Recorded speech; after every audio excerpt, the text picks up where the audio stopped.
Hello friends, డ్రైవర్లకి ఎలాంటి రూమ్లు ఇస్తారు అండ్ కువైట్లో డ్రైవర్లకు ఎలాంటి వసతులు ఉంటాయో చూపిస్తాను చూడండి. ఇదేనండి మాకు ఇచ్చిన రూము. ఇక్కడ అండర్ గ్రౌండ్లో సెల్లార్లో ఉంటుందండి. చూడండి, ఇప్పుడు డోర్ తీసి లోపలికి వెళ్తున్నాను చూడండి. ఇలా లోపలికి వెళ్తున్నాను కదా, ఇది చూడటానికి కొంచెం చిన్నదే. దీనిలో ఇద్దరు ఉంటాం, నేను మా బంగాళోడు ఉంటాం. డోర్ తీయంగానే కనపడే బెడ్ బంగాల్ అతంది, ఈ బెడ్ అండి అతంది. ఇంకా ఈ రూమ్లో ఏసీ కూడా ఫిట్ చేశారండి, కొత్తగా ఏసీ ఫిట్ చేశారు. ఈ కనబడుతుంది కదా, ఈ బెడ్ వచ్చేసి నాదేనండి. అండ్ ఈ దుప్పటి మొత్తం అతనే బెడ్ మొత్తం కొన్నాడండి, దుప్పటి బీరువాయి మొత్తం కొన్నాడు. ఇవి మనం సామాన్లు ఏమన్నా అనుకుంటే దీనిలో పెట్టుకోవడానికి అనమాట, బట్టలు వగేరా వగేరా మన పర్సనల్ ఏమైనా ఉంటే దీనికి పెట్టి లాక్ చేసేసుకోవచ్చు.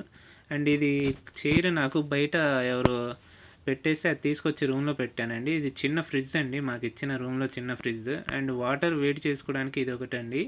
చలికాలంలో చలి ఎక్కువ ఉందని చెప్తే ఇది తీసుకొచ్చి ఇచ్చారండి.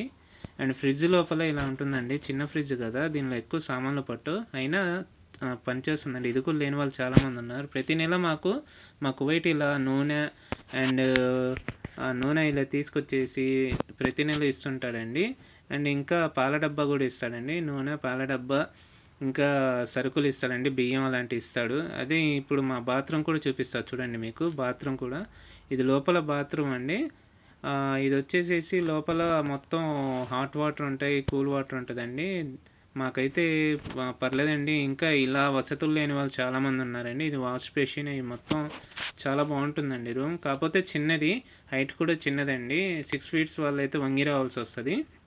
మాకైతే సరిపోతుంది. ఇప్పుడు మా వంట రూమ్ చూపిస్తా చూడండి. ఇలా గదిలో నుంచి బయటికి రాగానే ఇలా లెఫ్ట్ సైడ్ తిరిగి ఇలా స్ట్రైట్ వెళ్ళామనుకోండి, వంటగది అదిగోండి, అక్కడ చిన్న రూమ్ కనబడుతుంది చూడండి, రేకుల గది, అదేనండి వంట రూము. ఆ వంట రూమ్ కూడా రూమ్లో ఉన్నట్టయితే బాగుండేదండి. చలికాలంలో బయటికి వెళ్ళాలంటే బాగా ఇబ్బంది అవుతుంది. లోపల ఇలా ఉంటుందండి. నచ్చితే లైక్ చేయండి.